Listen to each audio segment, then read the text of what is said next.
Tú pagas el 100%, pero realmente lo que recibes es el... Y ahí está la magia de las adquisiciones. Pasamos de facturar 25 millones de euros y de repente pasa esto y se caen las ventas un 99%. ¿Puede ser un error que cometemos el 100% siempre? En realidad yo estaba destinado a ser empresario. El fracaso es una medalla. Y empezamos a pensar que realmente había unas oportunidades y unos nichos dentro del sector enormes. Y vimos el nicho de los viajes de empresa. Si algo no tienes que externalizar, es justo... ¿Venderíais? Nos decían otra vez más que estábamos locos. Manual de gestión impecable, ¿eh? Hemos doblado nuestro tamaño en México y que tiene una facturación de unos 15 millones de dólares. La quebró porque la gestionó. Habría que ver cuántas ha gestionado el que está diciendo eso. Leí una entrevista tuya en la que decías que no creías en la digitalización por sistema. Hay negocios que venden viajes y hay negocios que aprenden a sobrevivir en un mundo que cambia cada semana. Hace más de 15 años, Jorge Espinos y su hermano Guillermo empezaron con una pequeña agencia. Hoy, VB Group opera en decenas de países y se mueve en un sector donde los márgenes aprietan, las crisis golpean rápido y cada decisión cuenta. Hoy hablamos de crecer, equivocarse y construir una empresa global desde España. Jorge Espinos, fundador de VB Group. Bueno, bienvenidos a un nuevo episodio de No me hables de tu libro. Hoy estamos con Jorge Espinos, fundador de Viaja Bien Group, VB Group, empresa que nació como una pequeña agencia de viajes hace ya pues, unos 15 años, ¿no? Más o menos. 17. 17 años. Y hoy pues, es una multinacional con oficinas en diferentes países, con pues, revenues que ahora nos va a contar Jorge, bastante grandes, con adquisiciones múltiples durante los últimos años y las que están por venir. Entonces, bueno, pues muchas gracias, Jorge, por venir a No me hables de tu libro, uno de tus primeros podcasts. Bienvenido. Bienvenido, Jorge. Muchas gracias, encantado de estar aquí con vosotros. Para quien no sepa quién es Jorge Espinos y qué es Viaja Bien Group, ¿qué es? ¿Cómo se lo contarías? Bueno, lo que somos ahora, yo te diría que somos un grupo 360 con diferentes líneas de negocio, pero sobre todo un grupo de movilidad corporativa y entretenimiento. Montasteis la empresa, tu hermano y tú, ¿no? Si no me equivoco. Sí. Hace 15, 17 años. ¿Qué edad teníais? Erais bastante jóvenes, ¿no? Sí, pues yo tenía unos 23 y él 19, 20. 19, 20. Yo me acuerdo perfectamente de esos inicios. Yo también. Viaje a Mallorca, no sé qué. Yo hice mi viaje. Sí, bueno, es que así es como empezamos con la parte de estudiantes. Y empezamos casi como un hobby business, o sea que mientras yo terminaba la universidad y realmente nunca en ese momento pensamos que iba a ser una ocupación ni siquiera a medio plazo. O sea, si te hubieran dicho hace 15 años, ¿dónde ves VB Group en 10 años? ¿Hubieras respondido algo parecido a lo que sois? Hace 15 sí.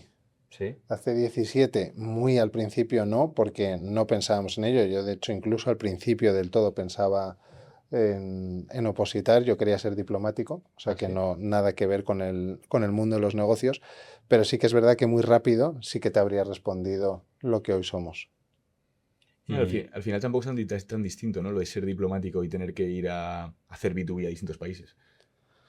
Bueno, en uno vives en un sitio cada 4 años y en otro los visitas y vuelves, pero luego yo creo que la vida sí habría sido muy, muy diferente. Siempre se me ha quedado un poco la espinita clavada de cómo habría sido mi vida. Todo habría sido diferente, pero sí que es verdad que cuando lo pienso, siempre pienso que en realidad yo estaba destinado a ser empresario. Tengo muchas historias que luego... ¿Por qué? Cuéntanos alguna. Connecting the dots. Tengo una, yo creo que es de las primeras en las que yo luego he pensado siempre que yo estaba destinado a hacer esto y que era totalmente vocacional. Yo debía tener pues 6 o no, un poco más, 7, 8 años. Te hablo pues a principios de los 90, debe ser el año 93, 94 como mucho, es decir, 7, 8 años. Y vivíamos en Aravaca, en la parte de Valdemarín, que era mucho más salvaje que ahora. O sea, no había no había comercios, por supuesto. Cuando necesitabas cualquier cosa tenías que irte al pueblo, a Aravaca. Y tenía un amigo que se le daban bien, o yo pensaba que se le daba muy bien reparar las bicis. Entonces, básicamente porque sabía poner la cadena o reparar pinchazos. Y yo decidí que sabía arreglar bicis muy bien. Y le dije, oye, ¿por qué no montamos un negocio de reparar bicis? Yo monto todo esto, ponemos los carteles y reparamos bicis a domicilio y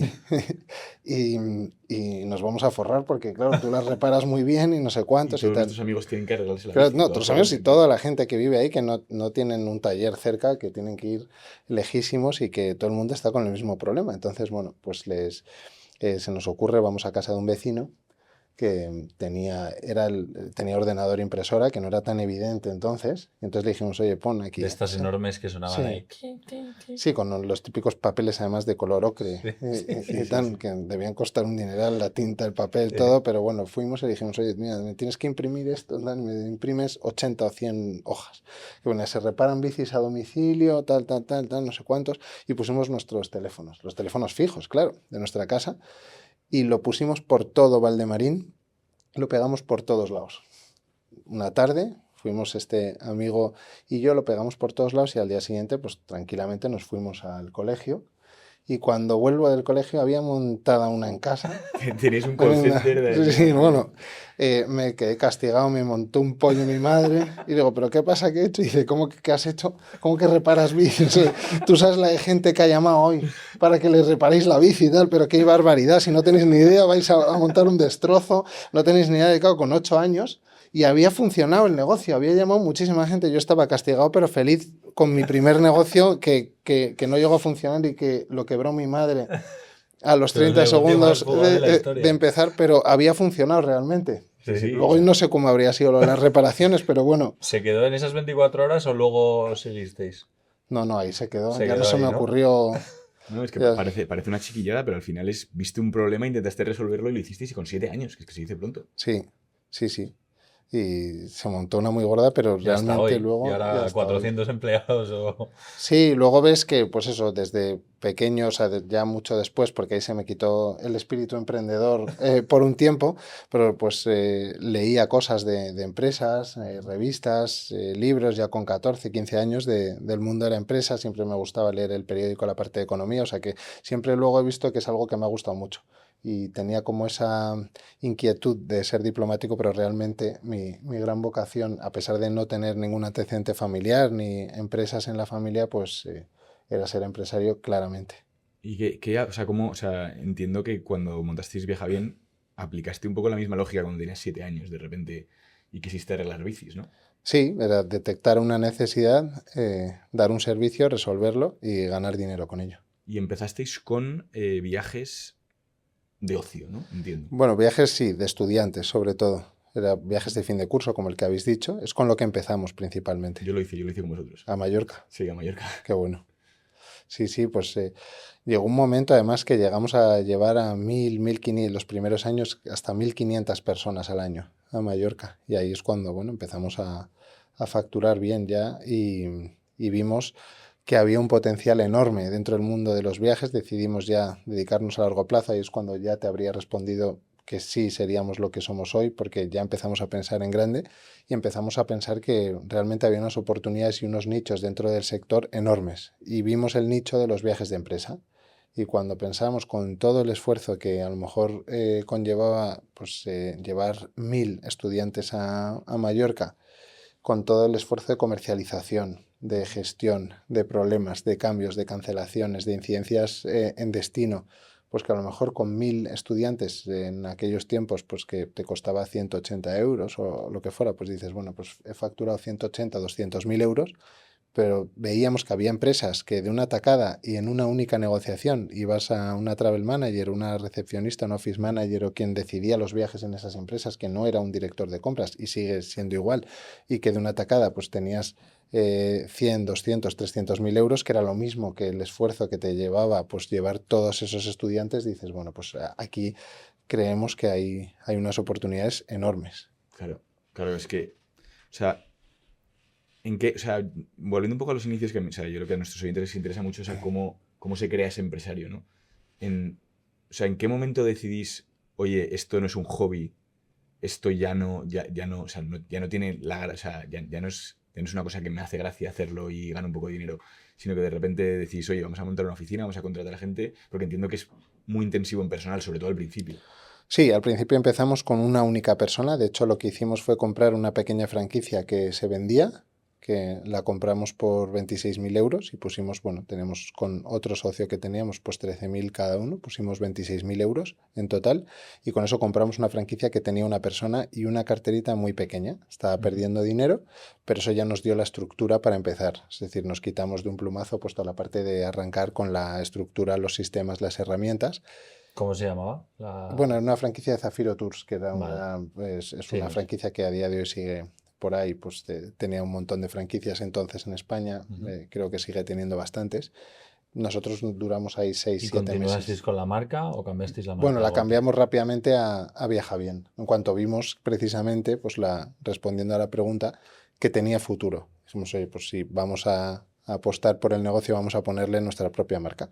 Y ahí es cuando realmente empezamos a darnos cuenta que era un negocio a largo plazo y no un hobby, sino que había muchísimo futuro en el sector y veíamos tantas oportunidades que a veces pues no dábamos abasto solo de pensar la de cosas y negocios y unidades de negocio que podíamos tener en un futuro.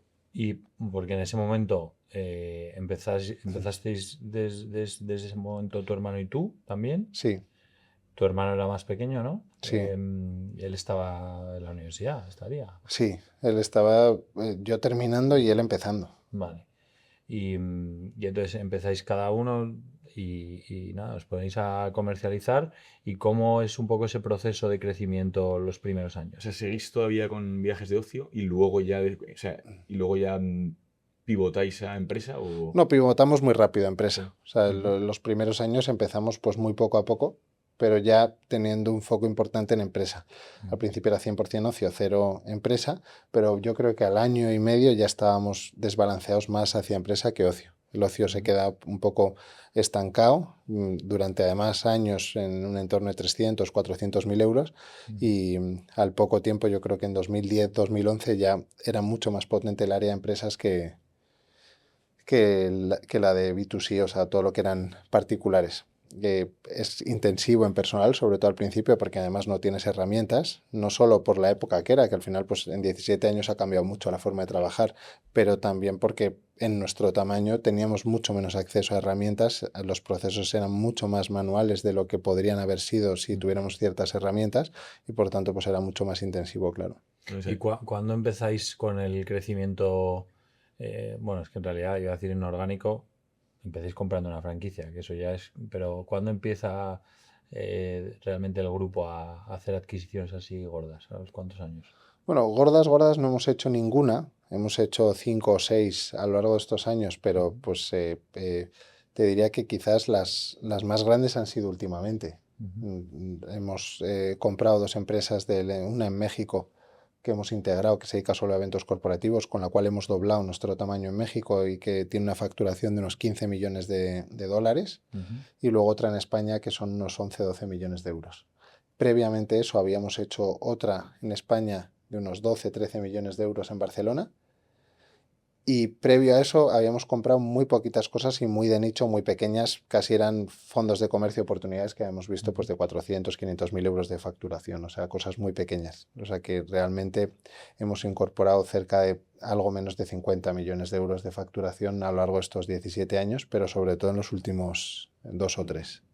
¿Y vais a seguir esa senda o...? Sí, sí, sí, sí, vamos a seguir la idea. El plan a 2028, del cual lo hicimos en 2024, o sea que está en parte ejecutado ya, implicaba crecer desde los 100 millones que estábamos hasta los 500, e implicaban 100 millones de facturación a través de crecimiento corporativo, o sea, con compras, y Ujú. luego pues los otros 300 de crecimiento orgánico. Y en eso estamos. De la parte inorgánica hemos completado ya 30, cerca de 40 millones, algo menos.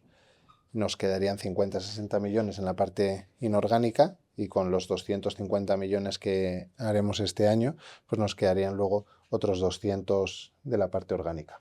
¿Qué le dirías claro, hace 17 años, 26.000 euros, pues no sé el equivalente, pero no sé, sería una cantidad más representativa, Sí, evidentemente, pues ¿no? yo creo que lo he calculado. A veces yo creo que serían como 40.000 euros ahora. 40.000 euros. ¿Qué le dirías a ese empresario a lo mejor que está ante su primera posible compra me refiero compra tras haber empezado su negocio y a lo mejor que quiere crecer inorgánicamente? ¿Qué consejo le darías? ¿Cómo crees que es la manera correcta de afrontarlo? No sé, ¿qué le dirías? Yo creo que hay 2 tipos de compras. Nosotros solo hemos hecho de un tipo, que es de empresas que funcionaban bien, pequeñitas pero bien gestionadas y que funcionaban bien. Y ahí el único consejo que daría es a corto plazo no tocar nada. ¿Os acordáis cuando va Homer Simpson al pasado y le dice su padre, no toques nada porque la vas a liar. Sí, Y sí. cada vez que toca algo hay un problema, pues en la compra de una empresa es igual. Yo creo que si la empresa está funcionando, aunque sea razonablemente bien, seguro que piensas que hay muchas cosas que cambiar. Luego te das cuenta de muchas que pensabas que había que cambiar, que las hacían mejor que tú y tienes Sí. mucho que aprender también. Entonces yo creo que ahí lo más inteligente es no tocar nada porque tienes muchas posibilidades de destruir valor.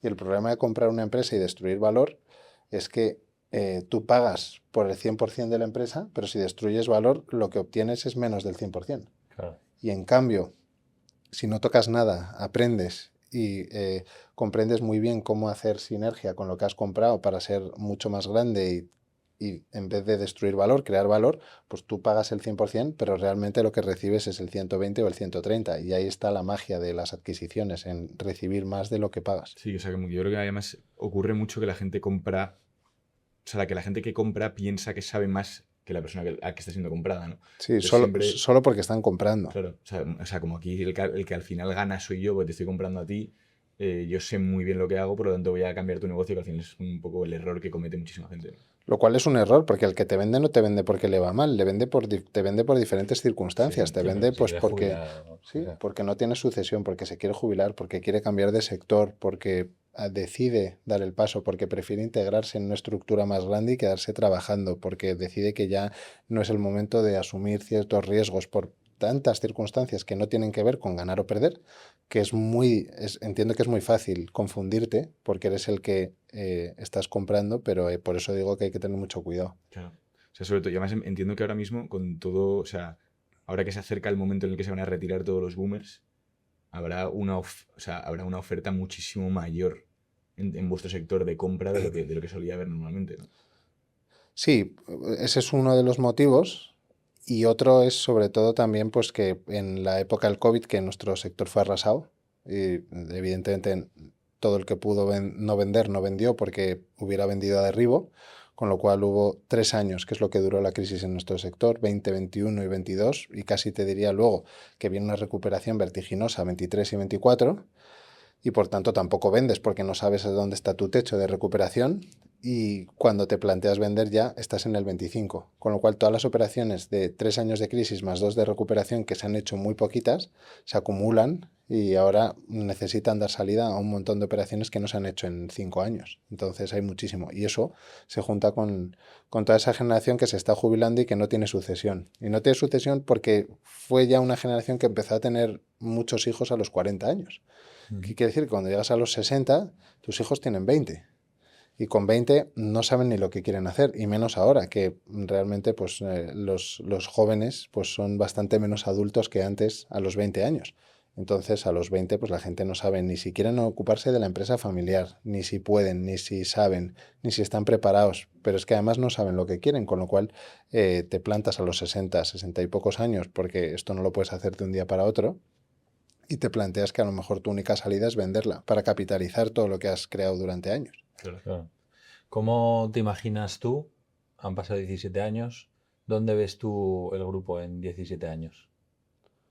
En 17 años lo veo ya en todo el mundo, en todos los sitios en los que queremos estar, en esos 32, 35 mercados con los que ya cubriríamos el 75% del PIB mundial, a nivel sobre todo viajes corporativos, y con eso sería suficiente, y luego creciendo mucho en los sitios en los que estamos, con ese proyecto global. Evidentemente para entonces pues totalmente digital, quién sabe cómo estaremos con la inteligencia artificial y facturando pues 3, 4, 5 mil millones de euros y ¿Saliendo a bolsa o no? no sabemos. La verdad es que eso no es algo que nos hayamos planteado de momento. Ahora nos metemos más en todo el tema de la inteligencia artificial, que me interesa mucho. Pero me interesa saber que o sea, claro, vosotros durante el COVID, o sea, ¿cómo sobrevivís? O sea, ¿qué pasa ahí? Bueno, nuestro sector queda completamente arrasado, caen las ventas un 99%. En algunos días de marzo y abril del 20, pues como estos que van después de las Navidades y dicen que van a descambiar, Sí. que nunca lo he entendido, pues desvendíamos. Nuestro programa, el ERP, no estaba preparado para vender por debajo de cero y el gráfico se iba por debajo de cero porque devolvías viajes que habías vendido, pero no vendías ni uno nuevo en todo el día. Pasamos de facturar 25 millones de euros, que 24,9 de hecho el año 19, de haber empezado muy bien el año 20, con muchísimos planes, volver a crecer un 30 o un 40%, Muchísima seguro. ilusión, todo, y de repente pasa esto y se caen las ventas un 99%, y un 1%, pues porque tenemos empresas de energía, de infraestructuras, de algún sector que tenían que moverse para ir por una emergencia a algún sitio, pero salvo esas pequeñas empresas, marzo, a mediados, y luego abril, mayo, junio, hasta el verano no se vendió nada. ¿Y cuánta gente teníais ahí trabajando ahora mismo? Entonces éramos cerca de 60, más o menos. ¿Y 60 cómo, personas? cómo salís de eso? Bueno, lo que hicimos sobre todo es, hicimos unos recortes mucho más agresivos que los demás, los hicimos mucho antes que los demás, preservamos mucho la caja, nos obsesionamos con la caja en ese momento. Es verdad que tenemos una ventaja además, que cuanto menos vendes, más caja tienes, porque al final nosotros tenemos un periodo medio de pago a proveedores que es inferior al periodo medio de cobro, con lo cual íbamos bien de caja en ese sentido. Es como estar muerto en vida, Sí. porque tienes mucha caja pero no tienes ventas. Claro. Empiezas a cobrar todo lo que has vendido y dejas de pagar porque no vendes. Y eso te permite parar y pensar. Evidentemente, tienes caja, haces muchos recortes, piensas cómo va a ser el futuro, y vimos un escenario de pánico alrededor, de pánico irracional. Nosotros pensamos, bueno, el mundo se va a recuperar, el mundo no se va a acabar, y lo que tenemos que ser ahora es muy agresivos, no perder dinero. Fuimos a por clientes, conseguimos ese año, por ejemplo, la Vuelta a España, que nos dio mucha facturación. Y el otro día lo decía en una entrevista y luego lo revisé, bueno, ya lo hemos comprobado, fuimos la única agencia de viajes de las 5.000 agencias de viajes que había en España entonces que no perdió dinero en 2020. Qué fuerte. Como el Real Madrid Eso- en los clubes. ¿Te sabes esa? No. El Real Madrid fue el único equipo de las grandes ligas que en el 2020 no perdió dinero, que ganó 300.000 Ah, bueno, euros. efectivamente, claro, sí, Porque sí, los de los jugadores grandes, sí, sí. aceptaron bajarse un poco el sueldo. Sí, y es tal, un y cual. tema de gestión al final. Entonces, bueno, llegamos a finales del 20 con un panorama horrible, pero nosotros, a diferencia del resto de agencias, no habíamos perdido dinero.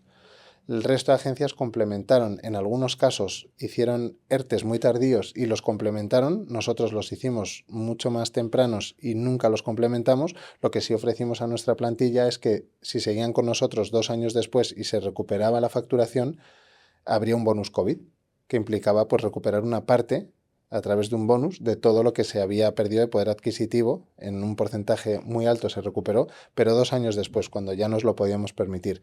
¿Qué hizo eso? Que nosotros empezamos el año 21 con el sector hecho trizas, pero Los nosotros sanos financieramente, porque no habíamos perdido dinero a diferencia de todos los demás. Ujú. Y todos los demás seguían todavía en proceso de hacer recortes. Nosotros, los nuestros, ya habían sido muy fuertes y empezamos a levantarlos en el 21, cuando todos los demás todavía seguían profundizando en ellos. En el 21 nosotros, en vez de sacar a los técnicos o a los consultores de reservas, que es por donde levantaban los demás los recortes, nosotros los levantamos por la parte comercial. Sacamos a todos los comerciales a la calle y nos dijeron que estábamos locos porque no sabían a quién íbamos a vender. Pero realmente vendimos muchísimo, muchísimo. Firmamos más contratos que nunca. Lo que pasa es que nadie nos compraba. Pero cuando todo se empezó a recuperar, nos compraban a nosotros, no a los demás, porque habíamos levantado los recortes por los comerciales. Como nos compraban a nosotros y además en otros sitios todavía había ERTES, no podían contratar y no tenían capacidad de dar servicio, los que tenemos capacidad de dar servicio éramos nosotros, porque en el año 22, para la primavera, cuando todavía, y te diría incluso antes de empezar la primavera del 22, nosotros ya estábamos al 100% reincorporados. El sector no terminó de recuperarse hasta finales del 23, es decir, habíamos ganado casi un año y pico Claro. con el resto del sector, y como además ya no teníamos ERTES, podíamos contratar, y como dábamos esperanza, contratábamos a gente que estaba en ERTES en otras agencias. Nos decían otra vez más que estábamos locos porque estábamos contratando gente cuando todavía el sector no estaba recuperado, pero nosotros sí estábamos recuperados y nosotros no habíamos perdido dinero y por tanto nos podíamos permitir arriesgar porque habíamos llegado en buena salud y en buena forma a ese momento. Los demás estaban ya con muchas pérdidas, habían perdido mucho dinero en el 20, la mayoría volvieron a perder mucho dinero en el 21. Que quebraron además muchísimas también. Quebraron algunas, pero bueno, también es verdad que hubo muchas ayudas, pero tampoco se puede vivir de las ayudas y cuando has perdido dinero, pues tu sentido común te hace ser más prudente en las decisiones que tomas. Nosotros no habíamos perdido dinero en el 20, no habíamos perdido dinero en el 21, Cuando termina el 21 estábamos aún mejor que en el 20, cuando termina el 20 estábamos mejor que en el 19. Era una situación pues muy especial dentro del sector y eso nos permitió invertir en crecer cuando los demás todavía estaban recortando. Y eso nos dio otro medio año. Cuando acabó todo el COVID a finales del 23, te diría que en el 24 ya fue el primer año normal respecto al 19, nosotros estábamos muy por encima de lo que habíamos estado en el 19, cuando el sector llegó más o menos a las mismas cifras. ¿Qué hizo eso al final? Pues que nosotros hoy, en el año 26, pues 7 años después del COVID, tenemos un objetivo de 250 millones, que es 10 veces más que en el 19. Y eso es gracias a todo lo que pasó en el COVID, que aceleró todo nuestro crecimiento. Es un ejemplo clarísimo de cómo coger una adversidad y convertirla en algo bastante bueno para No, vuestra compañía. del defecto sale la virtud, vamos, del defecto, del inconveniente o del... Sí, sí. Manual de gestión impecable, ¿eh? Sí, bueno, y siempre cuento que como en toda historia de éxito, humildemente dicho, pues siempre con una pizca de suerte. Porque al Bueno, final, pero la suerte tiene que pillarte también apostando, ya no solo trabajando, sino apostando por hacer las cosas como las habéis hecho. no, por supuesto, y trabajamos mucho, y fue una época dura, muy bonita también desde el punto de vista de gestión, pero dura. Nosotros también, es algo que marcó la diferencia, fuimos la única agencia de viajes de España que no cerró ni un solo día en aquellos tiempos. Mi hermano y yo íbamos todos los días a la oficina, se pudiera o no se pudiera, pero nosotros íbamos. Luego además se demostró que el confinamiento era ilegal, con lo cual no se puede decir que cometiéramos ninguna ilegalidad. No, y además que estaba como medio permitido, ¿no? Si eras Sí, pero hubo empresario, unas semanas de eso del permiso retribuido, no sí, que no se con no sabía sé y cuántos tal, sí. Sí, que sí, sí, dijeron que creo que es otra que copiaron de los Simpson, de lo de Lisa Simpson también, de cuando se Ah, hizo sí. presidente del gobierno, no sé Bueno, si es os que acordáis. tú sabes Sí. que los Simpson son un gran predictor Sí, sí, del futuro. totalmente. Bueno, pues hubo esas 2 semanas que tampoco ni siquiera los autónomos podíamos ir y nosotros seguíamos yendo, evidentemente. Y siempre, siempre nuestra oficina estuvo abierta, nuestra oficina se trabajó y cuando había muchos compañeros del sector y otros empresarios que se fueron a otros sitios, a la playa, a descansar, a desconectar y le dieron al botón de off en su empresa, cuando le dieron a on, no iba, porque evidentemente no es tan sencillo una empresa. Y para nosotros fue un momento, desde el punto de vista de la gestión, pues muy bonito, porque yo lo hablaba con mi hermana y decía, es que el mundo se ha parado y está totalmente parado todo y esto nos va a permitir acelerar mientras todos los demás están parados, pensar dónde queremos estar, qué queremos hacer, porque siempre pensamos que era un pánico y una histeria colectiva y que el mundo nos iba a acabar y que el virus igual que había llegado se iría. Y Es que digo, nosotros, o sea, yo tengo una compañía de zapatos de mujer que somos parte del grupo Scalpers, que yo también la fundé con 23 años, con mi socio que tenía 18. En el COVID nos pilló, imagínate, vendemos sobre todo zapatos de tacón.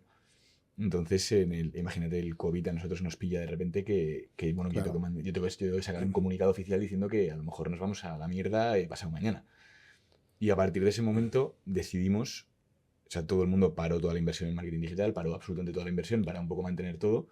Y nosotros decidimos hacer todo lo contrario. O sea, me recuerda un poco la historia por eso. Y dijimos, oye, si nadie va a hacer ahora mismo marketing digital, si nadie va a intentar vender online ahora mismo porque piensan que la gente no va a comprar, no tenemos competencia, vamos a intentarlo. Y fue el año que más, o sea, fue el año que más facturamos hasta la fecha en ese momento. Y además es que fue el año que nunca veremos igual unos gastos en marketing, o sea, unos CPAs en marketing, unas ventas tan baratas claro. que la gente compraba tacones en marzo. Tuvimos que adelantar la temporada de verano porque la gente no paraba de comprar. Y era porque la gente estaba estocándose de zapatos para cuando nos dejasen salir. No sé, o sea, no entendimos muy bien cómo funcionaba, pero como éramos los únicos que hacíamos marketing, pues la gente nos compraba un huevo. Claro, pues parecido. Durante estos 17 años, ¿has visto cómo, por ejemplo, España ha pasado pues, de ser uno de los países más visitados a ya el más visitado? ¿Has visto cómo el crecimiento del PIB, lo que pesa el PIB en España, pues ha pasado a ser, yo creo que es un 12 o un 13% ya, ¿no? Sí. En la industria turística, porque vosotros o sea, sois industria turística, sois parte de la Sí, industria sí. turística.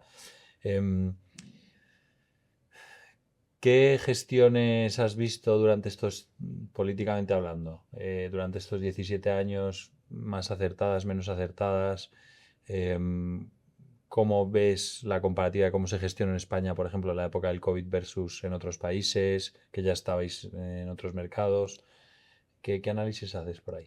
Yo ahí, empezando por el final, en el COVID, por ejemplo, la gran diferencia que vi, en ese momento estábamos en España y México. En México no hubo ayudas porque no había capacidad de ayudar. No hubo ERTES, no hubo ICOs, no hubo absolutamente nada. Y en México casi 1 de cada 2 personas viven de su propio trabajo a nivel pues, freelance, autónomos, en trabajos en la calle, y no pudieron cerrar. Pero no pudieron cerrar porque no había dinero para cerrar. Al final el confinamiento fue un tema de países ricos, donde te podías permitir cerrar porque hubo medidas y se imprimió mucho dinero para poder cerrar y costó muchísimo.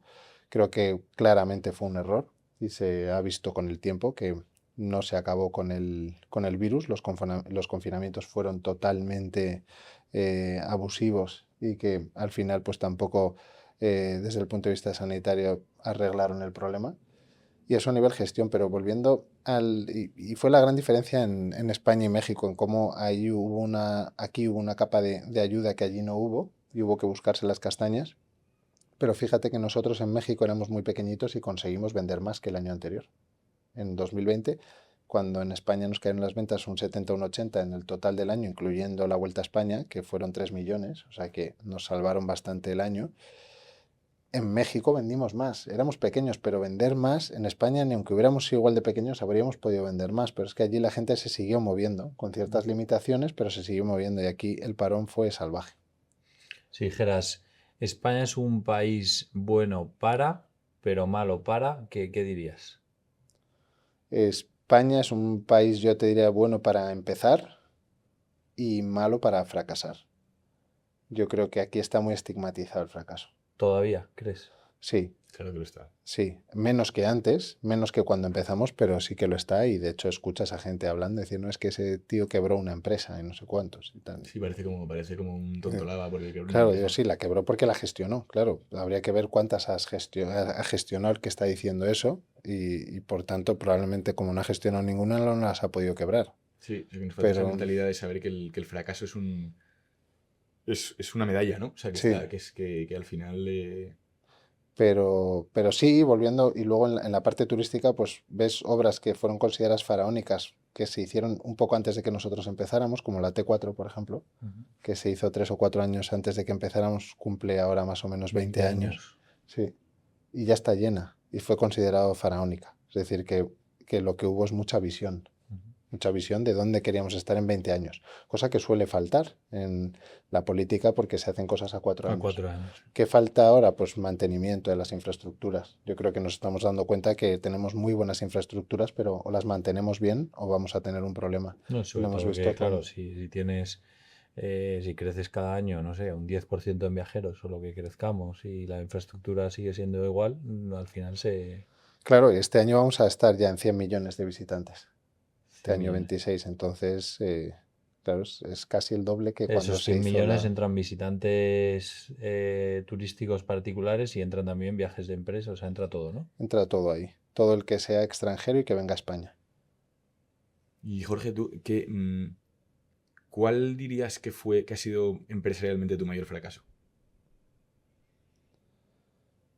A lo mejor no existe, a lo mejor todavía No, no hemos llega. tenido muchos pequeños a lo largo del tiempo, pequeños digo, pues porque en esencia pues nos ha ido bien, la verdad, y en estos 17 años nos ha ido bien, pero hemos tenido muchos.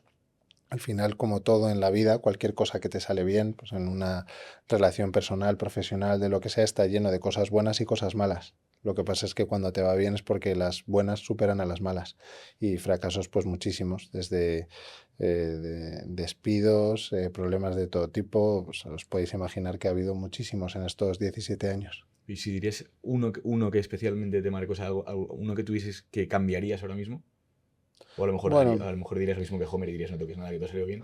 no, yo creo que el mayor nosotros al principio empezamos con un socio que luego tuvimos muchos problemas con él que nos costó mucho dinero, no tanto deshacerlo, sino lo que nos paralizó En ese sentido. hasta que se fue años Sí. después, nos paralizó mucho porque dedicábamos mucho tiempo a lo que no teníamos que dedicar y eso al final la empresa de hecho empezó a ir mucho mejor después porque podíamos dedicar nuestro tiempo a otras cosas y realmente pues eso fue un error, evidentemente, y fue un error que nos pesó mucho durante mucho tiempo hasta que luego pudimos tener ritmos de crecimiento mucho más fuertes. Ese socio que se mete con vosotros inicialmente aportaba, o sea, ¿qué rol tenía? Bueno, yo creo que son estas cosas de madurez, de Sí, que confundir el exceso de valentía con la temeridad y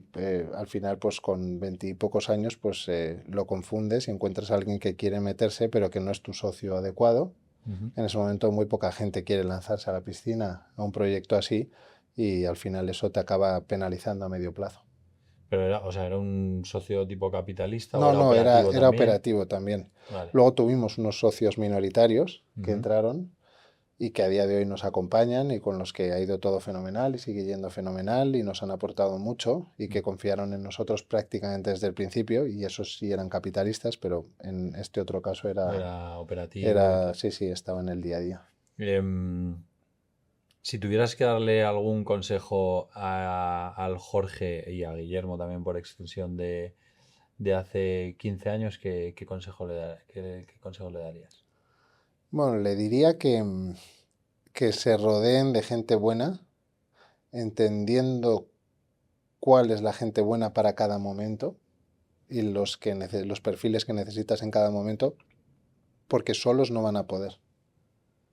Y eso es algo que te vas dando cuenta con el tiempo, que necesitas delegar, que necesitas rodearte de gente muy buena que sabe mucho más que tú de muchas cosas que necesitas gestionar y que tú no eres experto y que realmente pues cuando eres joven o cuando empiezas o la inexperiencia yo creo te hace pensar que puedes con todo y que con valentía, con trabajo, con coraje pues que vas a poder con todo y realmente hay un tema también de experiencia, de tablas, de gestión, de conocimientos, de formación, de muchísimas cosas que tú no tienes en según qué áreas y, y que confundes cuando eres muy joven y ese es el consejo yo creo que daría. sí, puede ser un error que cometemos el 100% de los emprendedores, ¿no? Yo creo que sí. El pensar, yo puedo solito Sí, y te tiras 3 años micromanaging absolutamente todo hasta que te sí. das cuenta que existe gente mejor que tú en determinados sectores que pueden hacerlo mucho mejor. Bueno, es que yo creo que si estás ¿cómo es esto el dicho de si si eres la persona más inteligente de la habitación, estás en la habitación incorrecta, Sí. ¿no? Totalmente.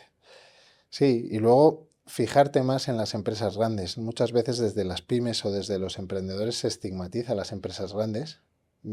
Yo creo que de forma absurda y creo que todos cuando hemos empezado lo hemos hecho, es decir, las empresas grandes funcionan mal y luego a medida que los vas viendo, por supuesto seguro que hay muchas cosas que les falta agilidad o les falta rapidez en mucha toma de decisiones, pero las empresas grandes son las que mejor funcionan con mucha diferencia, además. Entonces hay mucho que aprender de las empresas grandes.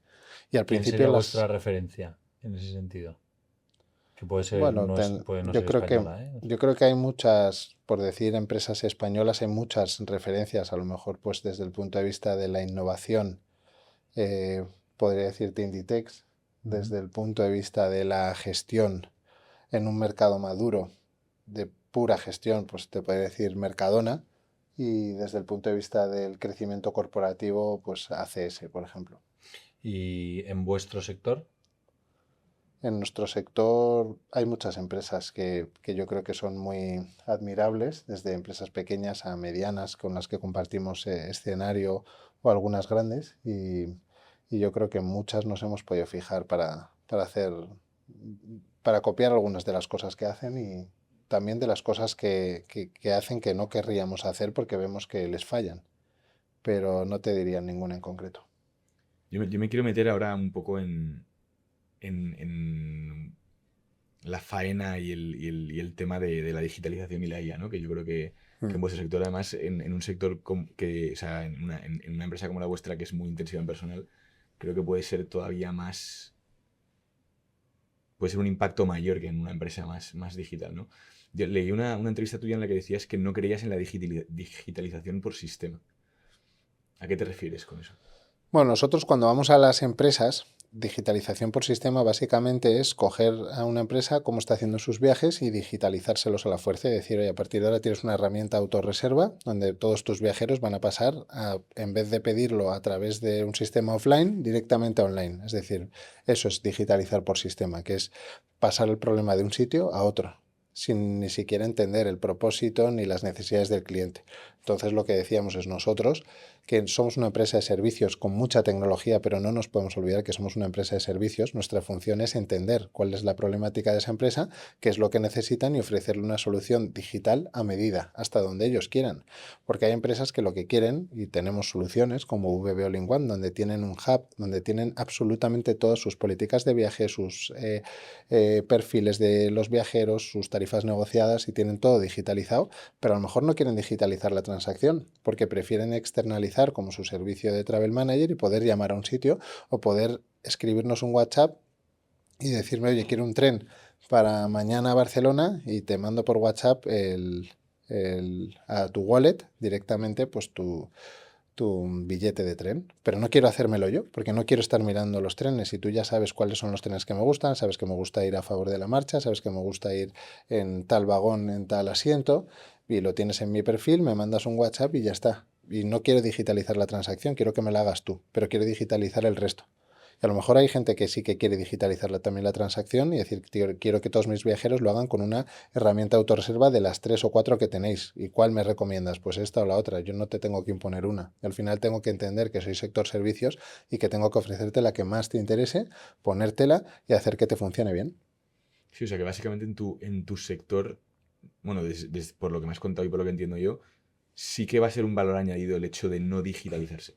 O sea, las empresas van a querer seguir llamando a alguien para tener una seguridad de que se va a organizar bien. Pero de yo creo que tener- esa tendencia existe, ¿sabes? No me pongas con un bot, no me pongas con Bueno, un tal, yo creo que depende ¿sabes? mucho del sector en el que estés. O sea, si, claro, o sea, cuanto más paguen por el servicio, más servicio humano van a querer. Entiendo. Claro, por ejemplo, el servicio 24 horas es algo que a nosotros nos define, es propio, es gente nuestra, no es un call center.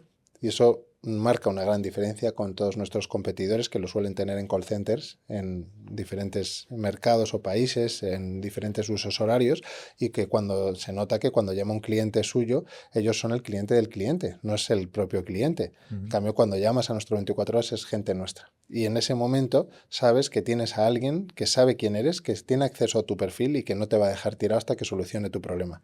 Y eso es súper importante y nos lo han ofrecido y nos gastamos mucho dinero por no externalizarlo, pero realmente la reflexión que yo hacía siempre con mi hermano es, ¿quién es nuestro mejor cliente? Lo primero de todo, pues el que más viaja, ¿no? Evidentemente. Y el que más viaja, ¿dónde suele estar? ¿O qué cliente sueles tener en el 24 horas? El que más viaja, porque por pura estadística es el que más veces cae en ese problema, en una incidencia o en el propio servicio 24 horas. Y entonces ahí ya la pregunta última, que es evidente, es, ¿vas a externalizar a tu mejor cliente? Claro, si algo no tienes que externalizar, es justo el 24 horas. Y es Sí. lo que todos los demás externalizan. Digo, pues sí, puedes externalizar todo lo demás, pero esto es el corazón de tu empresa, no puedes externalizarlo. Y por eso nos gastamos pues lo que haga falta en que esa parte esté cubierta interna, porque no quieren un bot, no quieren Sí, un alguien call que esté en center otro en otro sitio. sitio y por supuesto no quieren un robot, quieren una persona que se lo solucione.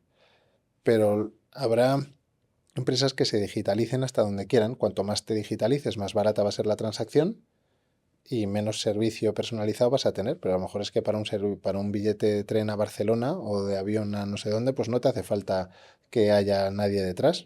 Te lo puedes hacer tú, si así lo decides, y yo, en función de lo que quieras, te pondré la herramienta que mejor te venga. Si naciera hoy Viaja Bien otra vez, ¿cómo sería de diferente? Sería igual. Sería igual. Sí, muy parecido. 17 años después, pero habría que pensar cuántos años tendríamos nosotros. Claro, si la montáramos ahora, pues habría Con la diferencia. misma edad que la montasteis, pero con la influencia tecnológica y de inteligencia artificial y demás que Sí, hay hoy, que es muy diferente. bueno, evidentemente adaptado a los tiempos, pero en mentalidad, en visión, ¿Os consideráis una pyme de mentalidad, de mm, gestión? yo creo que a nivel de cultura corporativa puede que sí. A nivel de gestión no, pero creo que tampoco nunca lo hemos sido. O sea que a nivel gestión siempre creo que hemos pensado en grande, siempre hemos tenido grandes sueños y los seguimos teniendo. Y, y a nivel cultura corporativa sí es verdad que somos muy empresa familiar, estamos en primera generación, pero somos una empresa orgullosamente familiar con valores de empresa familiar y con una cultura corporativa muy fuerte. ¿Os diríais que sois más realistas o más soñadores? Mezcla de las dos, No, pero eso no vale, tío. pues más realistas. ¿Más realistas? Sí. Sí. ¿Cómo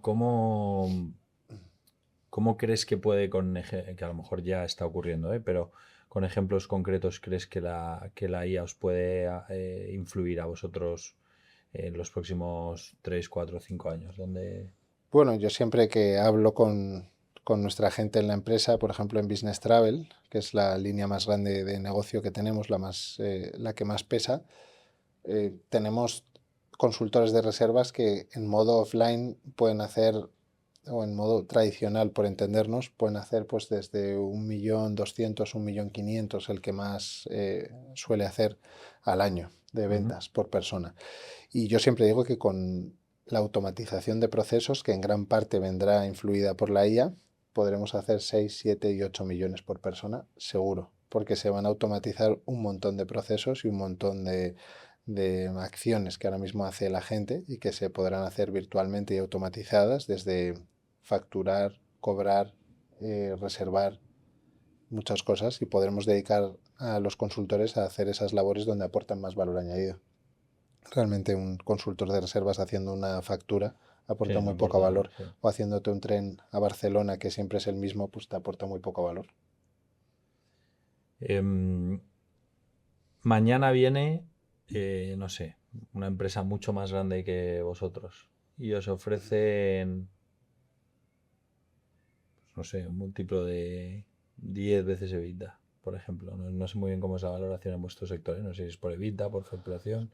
Sí, por EBITDA, como en todos, y el nuestro, pues en España bien puede estar desde 3, 4 en empresas más pequeñas a 6, 7 en empresas un poco más grandes. ¿Venderíais? No,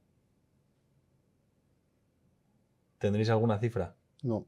No. Tenéis, o sea, os llaman mucho para... Integraros en grupos. Yo creo que nos llaman alguna vez, pero se acaban bastante pronto las conversaciones porque, hombre, yo creo que a nosotros nos gusta atender a todo el mundo como a nosotros nos atienden, y creo que siempre hay que ser educado y atender a todo el mundo y tomarte un café con todo el mundo, pero realmente como no estamos dispuestos a vender, porque no es un tema de dinero, por eso Sí. te decía lo del múltiplo, pues es difícil avanzar, claro. O sea, o sea, aparte de vuestros socios minoritarios que están convertidos al principio, no habéis levantado dinero nunca más. Nunca.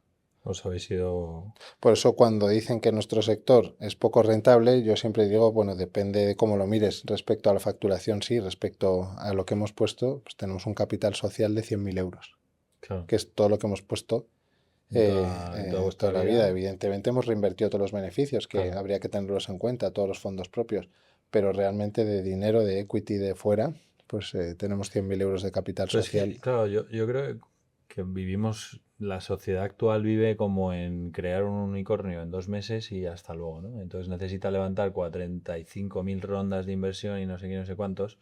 Pero por aquí, por ejemplo, pasó Carmen Navarro, que es clienta mía. Yo tengo una consultora de tecnología. Carmen Navarro lleva 53 años trabajando, tiene 84 ahora mismo. Y dices, claro, Carmen Navarro, no sé las cifras con las que empezó, ¿no? Pero todos los años, durante 53 años, ha seguido reinvirtiendo, que no hay mayor interés compuesto que ese. Total. Vosotros lleváis 2 hermanos reinvirtiendo todos vuestros esfuerzos, 17 años, y los que os quedan, en vuestra empresa. Entonces dices, claro, a cambio he puesto 100.000 euros o lo que sea, 50.000 cada uno, como sea la estructura. O sea, el múltiplo que habéis hecho vosotros ahí es infinito. O sea, Claro, por eso digo que dices, bueno, pues nosotros podemos tener un EBITDA de un 5% en una empresa bien gestionada en nuestro sector, y ya sería una empresa muy bien gestionada. Y te dicen, bueno, es que es muy poco. Digo, ya, pero es que los 250 millones que vamos a facturar este año no los hemos puesto nosotros. Claro. Nosotros pusimos, incluyendo los famosos 26.000, incluyendo todo lo que pusieron nuestros socios minoritarios, 100.000 euros. Eso es todo lo que se ha puesto para hacer ahora Más esto. Y el por trabajo supuesto, luego. el trabajo, el esfuerzo y los beneficios Ujú. de 17 años que hemos reinvertido prácticamente el 100%. Dividendos, no, No, poco, poco. O sea, vuestros poco. socios, Bueno, a ellos les gustaría que hubiera más dividendos, pero bueno, yo siempre les pongo el ejemplo de Apple, sí, que que no estuvo 20 años repartió. sin Sí, repartir dividendos, pero nadie puede decir que no creó valor para el claro, accionista. sí, sí, O sea que al totalmente. final nosotros con lo que estamos obsesionados es con crear valor. O sea, que te iba a preguntar, ¿servicio o rentabilidad? Pero claro, ahí, Es que mm, son necesarias la una para la otra. Es Nos- directamente proporcional, ¿no? la rentabilidad tiene que ser una obsesión y para ser rentable tienes que dar muy buen servicio. Nuestros clientes, yo siempre lo digo, nuestros clientes necesitan que ganemos dinero. sí, pero es más rentable, por ejemplo, tener un call center movimiento en Colombia y Mm, ofreces peor servicio. Es más rentable a corto plazo. Seguramente, ¿no? A corto Claro, a plazo, corto sí. plazo Si sí. yo quisiera vender la empresa en 2 años, sí, porque le meto una reona al EBITDA, claro. Pero a medio plazo, seguro que perdería clientes Pierdes, sí, y por 100%. tanto sería menos rentable. 100%. Hombre, tener una compañía que da en torno a los 15 millones de vida me parece bastante rentable. Aunque la rentabilidad porcentual no sea tan alta. Al final, ¿no? Aunque No, total. sí, bueno, luego ahí tienes mil cosas que pueden influir. Cuánto tardas en cobrar, cuánto tardas en pagar, cuánto te cuesta esa financiación, cuánto no te cuesta, o sea, hay mil variables, ¿no? Claro, nosotros, os decía antes, somos una empresa de servicios, entonces básicamente entre el EBITDA y el beneficio antes de impuestos y luego ya está el impuesto de sociedades, tienes los gastos financieros. Amortizaciones hay pocas porque la tecnología que utilizamos en general es de pago por uso, Ujú, incluso toda la que desarrolla nuestro equipo IT. muy bien. Activamos bastante poca y la metemos a gastos en la medida de lo posible y lo Ujú. que la norma nos permite, que es bastante flexible, e intentamos meterlo a gastos precisamente para no hacernos trampas al solitario. Ujú. Muchas empresas que inflan el EBITDA porque se activan sus propios desarrollos, valgan o no valgan lo que dicen, y al final lo que están es activando un montón de gastos y pegando una pata al balón. Claro. ¿Qué mercado te da más miedo? ¿Hay alguno? ¿Y qué mercado te hace más ilusión afrontar? Estados Unidos, las dos a la Las vez. dos, ¿no? Es el que más miedo y más ilusión. Es el mercado por excelencia. En nuestro sector, en viajes de empresa, son 330.000 millones de dólares el mercado, frente a los 12, 15.000 millones. La cifra no es, al final baila un poco, pero pongamos entre 12 y 15.000 millones de euros. Es el mercado de viajes de empresa en España, 330.000 millones de dólares en Estados Unidos. Claro. Entonces es otro mundo. Y yo creo que pasa igual en todos los sectores. Comparas cualquier Sí, sí. sector y en Estados Unidos es por 20 o por 30, es el mercado por excelencia donde cualquier empresa que crezca tiene que estar. Ahora mismo Estados Unidos representa, o sea, no No tenéis estamos, ningún no tipo de estamos. operación. Y por eso digo que es el que más miedo e ilusión nos da. Miedo porque también eso es todo lo que puedes ganar, pero todo lo que puedes perder es una salvajada. Muchas empresas muy respetables que se le han pegado en Estados Unidos. Entonces hay que ir con humildad y sabiendo que no es un mercado fácil. ¿Y haréis un planteamiento de ir entrando poco a poco? ¿Compraréis una empresa allí? O sea, Pues uno de los errores que no cometeríamos en la internacionalización y que lo hicimos en México fue entrar a pulmón directamente a nivel orgánico nosotros, y eso nos hizo ir mucho más lentos. Al final en México tardamos 5 años, es verdad que incluyendo 2 o 3 del COVID, en ganar dinero, y probablemente fue por entrar a pulmón de forma orgánica, natural, nuestra, en vez de haber comprado algo pequeñito y hacerlo crecer. No lo hicimos porque pensábamos que iba a ser más lento, pero más barato, y al final ha sido más lento, pero no más barato, porque desde que empezamos hasta que empezamos a ganar dinero perdimos 1 millón acumulado. Si hubiéramos comprado algo, no habríamos perdido nada, porque lo que inviertes no es pérdida, es activo, y probablemente habríamos empezado a tener beneficios desde el primer día.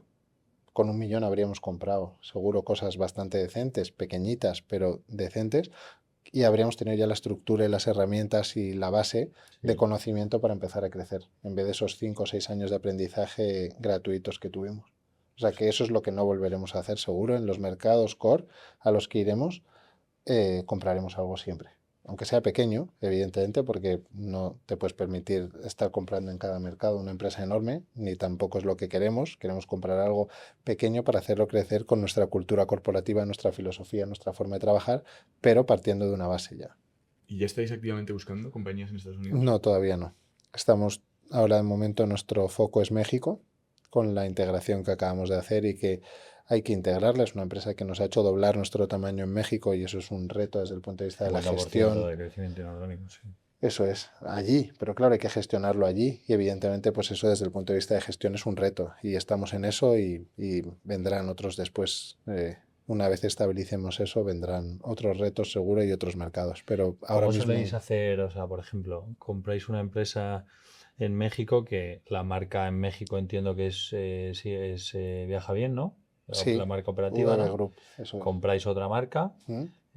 las dejáis vivir, no haces nada, no tocas nada Sí, durante ¿cuánto tiempo? ¿Un año? depende de lo bien que funcione, pero fíjate, esta que hemos comprado es de eventos corporativos y tiene su propia marca, se llama Corat, Ujú. y nosotros teníamos una de eventos mucho más pequeñita en México Sí. que se llama Simmer, que es la misma que tenemos en España, que es Simmer Ajá. Events, que es nuestra agencia de eventos corporativos y viajes de incentivo. Y lo que vamos a hacer en México, de hecho, es integrar Simmer en Corat. Es decir, y la que vamos a usar es la que hemos comprado porque es la que es conocida, es la que es más grande, es la que trabaja mejor y evidentemente pues hay que reconocer que son mejores que nosotros, pero no es que son, es que somos, porque ya son parte nuestra, entonces estamos igual de orgullosos que de Simmer. Entonces utilizamos esa marca porque es mucho más potente que la nuestra y la vamos a dejar y la que va a desaparecer es la que usábamos nuestra. Y entonces compráis a los accionistas de la sociedad ¿Mm? comprada, ¿ellos pasan a formar parte del Sí, accionariado del grupo o no? bueno, no del accionario, pero sí del De equipo la... directivo y el anterior dueño ahora se ha quedado como director de todo el área Mais, que es una parte, pues toda la parte de eventos y con esta marca del grupo en México y como una cabeza visible muy importante del grupo en México. Ujú. Y luego al cabo de... Bueno, en este caso no hay integraciones de marcas ni nada, porque simplemente usáis la que ya teníais Eso es. y- muy bien. Y Jorge, para un poco como para ir terminando, hay una pregunta que le hacemos siempre a todos nuestros invitados y es si tuvieras que darle un consejo a los emprendedores de las nuevas generaciones ahora mismo, un solo consejo, ¿cuál sería?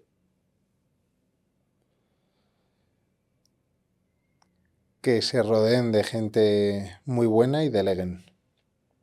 Que aprendan a delegar. Sí. O sea, que básicamente hagan algo que va a ser imposible al principio, pero que lo intenten por lo menos. Sí, nosotros yo siempre digo que humildemente he dicho, una de las claves de nuestro éxito es que empezamos a montar tantas líneas de negocio casi a lo loco y un poco de forma desordenada al principio, que de repente nos encontramos, hoy tenemos ya 15 unidades de negocio o marcas dentro del grupo, pero es que muy al principio ya teníamos unas cuantas y entonces era imposible de gestionar, cada una es una mini empresa. Tuvimos que delegar forzosamente, quisiéramos o no. Entonces fue un aprendizaje que hicimos a la fuerza y que ha sido súper importante a largo plazo y ahora visto con perspectiva, gracias a haber delegado hemos podido ir mucho más rápido. Por supuesto se han cometido errores, nosotros hemos priorizado siempre ir rápido respecto a otras cosas y eso te implica pues cometer muchos errores, pero estamos muy orgullosos de eso y la clave yo creo que ha sido poder delegar. Nos gusta haceros una ronda de preguntas-respuestas rápidas. ¿Vale? Fenomenal. Muy bien. Entonces, te voy a tirar varias y vamos a por ello. Vale. Una señal de humo en empresas de servicios globales. Pues cuando empiezan a usarse todo tipo de palabras en inglés que nadie entiende. Un error que volverías a cometer. Confiar a ciegas en la gente del equipo. Y un error que no volverías a repetir. Elegir un mal socio. España en una palabra. Futuro. Turismo corporativo en una palabra. Personas.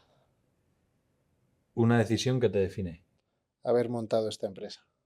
Un consejo que funciona siempre, pero nadie cumple. Salir de la zona de confort. Hay que hacerlo más y siempre, siempre funciona. Algo que todavía no tienes resuelto. Mi viaje en moto de Ciudad del Cabo a Madrid. Y la última, cuéntanos algo que no sepamos. Pues, por ejemplo, ¿os acordáis del apagón del año Sí. pasado, Sí. de abril? De nosotros, como para olvidarnos que, pues bueno, a nosotros nos costó 1,5 millones de euros en ingresos y unos 80.000 euros a la cuenta de resultados ¿En serio? directamente. De ventas que no se hicieron, que nunca se recuperaron, ni siquiera los días de después, una parte sí, por eso se quedó en 1,5 millones. Y a nosotros el apagón nos costó 80.000 euros. Claro, la gente cuando me cuenta por ahí, ¿no? Que fue una tarde muy bonita, que lo pasaron muy bien, que se fueron a tomar cervezas, que paseaban desconectados y todo, yo, pues ya puedes haber disfrutado de las cervezas porque a mí me costó 80.000 euros. Qué fuerte, Sí, qué fuerte. son viajes que nunca más, todos los viajes que no se vendieron ese día ni los 2 días de después, que se vendieron muchos menos de los normales por miedo y que nunca se volvieron a vender, sobre todo a nivel corporativo. Buena experiencia, madre mía. Y encima todavía no se sabe quién hizo qué, quién es responsable de qué, ni nada.